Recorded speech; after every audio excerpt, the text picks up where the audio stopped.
Assalamualaikum warahmatullahi wabarakatuh. Selamat pagi Sobat Belajar di rumah. Alhamdulillah dalam pembelajaran hari ini kita masih dapat bertemu kembali. Pada hari ini kita akan mempelajari tema 5 yaitu ekosistem, subtema 1 komponen ekosistem pembelajaran ke-1 dengan muatan bahasa Indonesia KD 3.7 dan 4.7 serta muatan IPA KD 3.5 dan 4.5. Masih bersama Anisya Kusniadi. Baiklah anak-anak, mari kita awali pertemuan kita hari ini dengan membaca basmalah bersama-sama. Bismillahirrahmanirrahim. Semoga pembelajaran hari ini diberikan kelancaran. Anak-anak, sudah siap belajar untuk hari ini? Mari kita belajar.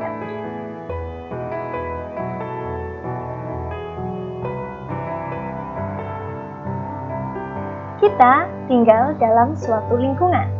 Dalam suatu lingkungan terdapat komponen biotik dan komponen abiotik. Tahukah kalian apa perbedaan di antara keduanya? Komponen biotik adalah komponen yang terdiri atas makhluk hidup, yaitu manusia, hewan, dan tumbuhan. Sedangkan komponen abiotik adalah komponen yang terdiri atas benda-benda tidak hidup seperti air, udara, dan tanah, di mana antara makhluk hidup dan benda-benda tak hidup ini saling berinteraksi satu sama lain. Nah, interaksi antara makhluk hidup tersebut dengan benda-benda yang tidak hidup inilah yang disebut dengan ekosistem. Pada tema kali ini, kita akan belajar tentang ekosistem. Apa saja yang akan kita pelajari? Mari kita awali pembelajaran untuk hari ini. Untuk mengetahui sejumlah peristiwa faktual yang terjadi di sekitar lingkungan kita dapat menemukan informasinya dalam sebuah teks, yaitu teks non-fiksi. Teks non-fiksi berisi informasi-informasi yang ditulis berdasarkan fakta. Jadi, untuk menuliskan sebuah teks jenis non-fiksi ini, kalian harus melakukan suatu pengamatan, penelitian, dan juga mencari sumber-sumber dari data-data yang valid. Teks non-fiksi ditulis berdasarkan fakta atau kenyataan yang terjadi di lapangan. Teks non-fiksi ini dapat kita temukan misalnya di ensiklopedia, surat kabar, majalah, atau artikel di internet. Contohnya yaitu seperti berbentuk biografi yang menceritakan tentang sejarah dari kehidupan seorang tokoh penting, sejarah, esai, dan juga jurnal. Mari kita perhatikan contoh teks non-fiksi berikut ini. Mari kita membaca. Ekosistem dan jenisnya. Ekosistem adalah suatu hubungan timbal balik yang tidak terpisahkan antara makhluk hidup dengan lingkungan. Ada dua komponen yang menjadi penyebab terbentuknya ekosistem, yaitu komponen biotik dan abiotik. Komponen abiotik adalah komponen lingkungan yang terdiri atas makhluk hidup seperti manusia, hewan, dan tumbuhan.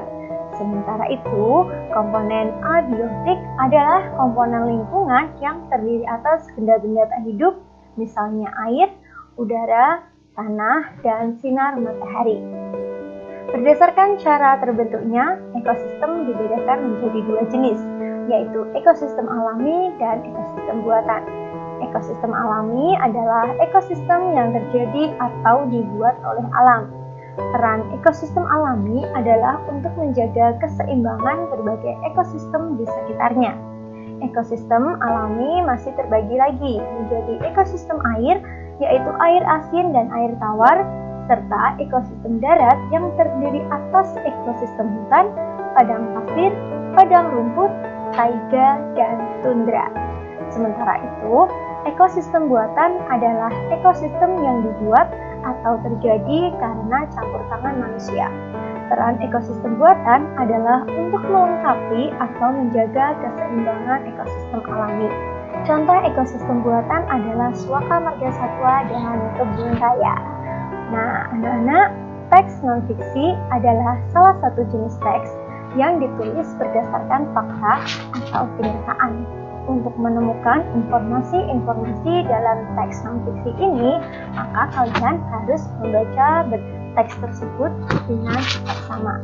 Kemudian kita dapat menjawab pertanyaan-pertanyaan berdasarkan teks, atau kita dapat menemukan informasi juga dengan membuat pertanyaan, yaitu dengan menggunakan kata tanya 5W plus 1H. Apa, siapa, di mana, kapan, mengapa, dan bagaimana. Mari kita mencoba untuk menemukan informasi-informasi penting dalam teks non-fiksi tersebut. Informasi-informasi penting tersebut antara lain, ekosistem adalah suatu hubungan timbal balik yang tidak terpisahkan antara makhluk hidup dengan lingkungan. Ekosistem berbentuk karena adanya dua komponen, yaitu biotik yang terdiri dari makhluk hidup dan abiotik yang terdiri dari benda-benda tak hidup. Contoh komponen abiotik adalah air, tanah, udara, dan sinar matahari. Berdasarkan cara terbentuknya, ekosistem terbagi menjadi dua jenis, yaitu ekosistem alami dan ekosistem buatan. Ekosistem alami adalah ekosistem yang terjadi atau dibuat oleh alam, seperti ekosistem hutan, padang pasir, padang rumput, taiga, dan tundra. Ekosistem buatan adalah ekosistem yang dibuat atau terjadi karena campur tangan manusia, seperti suaka margasatwa dan kebun raya.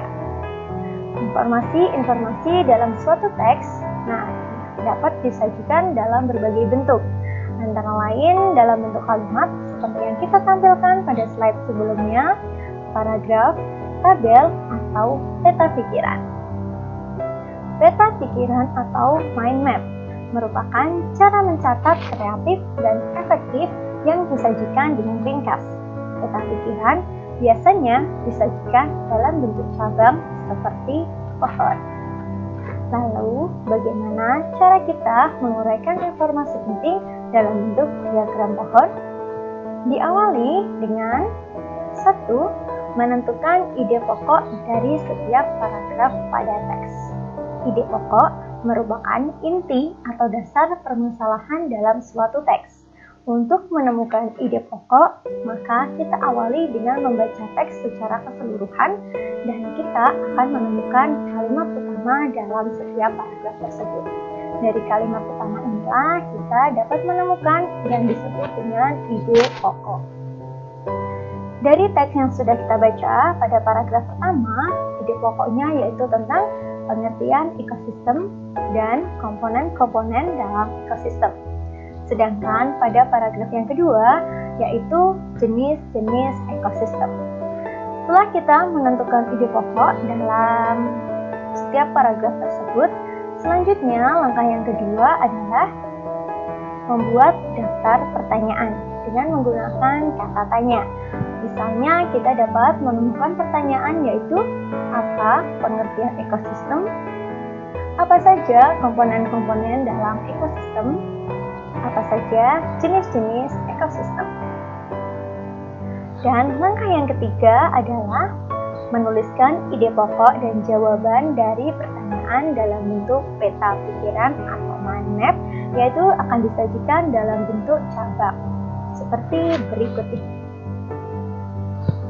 Berdasarkan mind map tersebut dari suatu teks yang berjudul ekosistem dan jenisnya, kita bisa menuliskan ide pokoknya yaitu pengertian ekosistem, komponen-komponen dalam ekosistem, dan jenis-jenis ekosistem dengan penjelasan secara singkat. Pengertian ekosistem yaitu ekosistem merupakan suatu hubungan timbal balik antara makhluk hidup dengan lingkungan. Komponen-komponen dalam ekosistem ada komponen biotik atau makhluk hidup dan abiotik benda-benda tak hidup. Dan untuk jenis-jenis ekosistem, berdasarkan cara terbentuknya ada ekosistem alami, darat dan perairan, serta ekosistem buatan. Selain menyajikan informasi dalam bentuk peta pikiran, kita juga dapat membuat ringkasan dari teks non-fiksi. Ringkasan berisi informasi dari sebuah teks yang disampaikan secara lebih singkat daripada teks aslinya, sehingga ringkasan ini akan memudahkan seseorang untuk memahami lebih lanjut tentang suatu teks, terutama teks non-fiksi. Untuk membuat sebuah ringkasan ini, maka kalian harus menentukan terlebih dahulu ide pokok dari setiap paragraf. Lalu kita akan menyusun kalimat-kalimat sehingga menjadi satu paragraf yang utuh dengan menggunakan bahasa kita sendiri. Misalkan berdasarkan teks tersebut, kita dapat menyajikan ringkasannya sebagai berikut. Ekosistem merupakan suatu hubungan timbal balik antara makhluk hidup dengan lingkungan. Ada dua komponen dalam ekosistem, yaitu komponen biotik dan abiotik. Berdasarkan cara terbentuknya, ekosistem dibagi menjadi dua jenis, yaitu ekosistem alami dan ekosistem buatan. Contoh ekosistem alami yaitu ekosistem hutan, padang pasir, padang rumput, taiga, dan tundra. Contoh ekosistem buatan yaitu suaka margasatwa dan kebun raya. Inilah tadi apa yang disebut dengan ekosistem, apa saja komponen-komponen yang ada di dalamnya, serta jenis ekosistem berdasarkan cara terbentuknya. Salah satu komponen dalam ekosistem adalah komponen biotik yang terdiri dari makhluk hidup, manusia, hewan, dan tumbuhan. Tahukah kalian apa saja pengelompokan hewan berdasarkan jenis makanannya? Pengelompokan hewan berdasarkan makanannya antara lain ada 4 yang akan kita bahas untuk hari ini. Diawali dengan herbivora. Herbivora merupakan kelompok hewan pemakan tumbuh-tumbuhan seperti sapi, kuda, gajah, dan kambing. Yang kedua adalah karnivora, yaitu kelompok hewan makan daging seperti kucing, harimau, buaya, dan elang. Yang ketiga adalah kelompok omnivora, yaitu kelompok hewan yang memakan tumbuh-tumbuhan dan juga daging. Misalnya beruang, landak, tikus, ayam, dan orangutan. Dan kelompok yang terakhir adalah insektivora, yaitu kelompok hewan pemakan serangga. Misalnya cicak, katak, bunglon, dan terenggiling. Oleh karena jenis makanannya yang berbeda, maka bentuk gigi dari setiap kelompok hewan tersebut juga memiliki ciri khususnya sendiri-sendiri. Perhatikanlah gambar berikut ini. Diawali dari hewan herbivora atau pemakan tumbuh-tumbuhan. Hewan herbivora ini memiliki gigi seri, gigi geraham yang lebar dan kuat, serta tidak memiliki gigi taring. Perhatikanlah bentuk gigi herbivora berikut ini. Jadi untuk herbivora seperti gajah, sapi, maka mereka tidak memiliki gigi taring karena makanan mereka adalah tumbuh-tumbuhan. Untuk kelompok yang kedua adalah karnivora. Karnivora memiliki gigi taring yang tajam dan kuat. Kebalikan dari herbivora, karnivora memiliki gigi taring yang kuat. Seperti yang kita tahu bahwa gigi taring fungsinya adalah untuk mencabik-cabik makanan. Jadi, ciri khusus dari gigi yang dimiliki oleh karnivora ini yaitu memiliki gigi taring yang kuat. Perhatikanlah bentuk gigi pada hewan karnivora. Hewan karnivora memiliki ciri khusus yaitu memiliki gigi taring yang tajam serta kuat. Kemudian kelompok yang ketiga adalah omnivora. Kelompok omnivora ini memiliki ciri khusus gabungan dari herbivora dan karnivora, sehingga bentuk gigi dari omnivora yaitu memiliki gigi seri, gigi geraham, dan gigi taring yang berkembang dengan seimbang, di mana mereka memiliki 3 jenis gigi secara lengkap, seperti halnya pada manusia. Manusia pun juga memiliki 3 jenis gigi ini, ada gigi seri, gigi geraham, dan juga gigi taring. Karena kelompok omnivora memakan tumbuh-tumbuhan dan juga pemakan daging. Kalian bisa mengamati pada gambar yang tertera pada layar bentuk gigi omnivora, ya. Jadi mereka memiliki 3 jenis gigi yang sudah kita sebutkan. Herbivora tidak memiliki taring.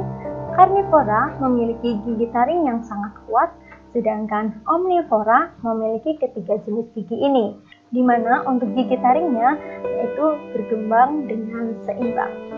Untuk jenis yang keempat adalah insektivora. pada hewan insektivora atau pemakan serangga memiliki struktur tambahan berupa lidah yang panjang dan lengket. Gunanya adalah untuk menangkap mangsa, misalnya cicak.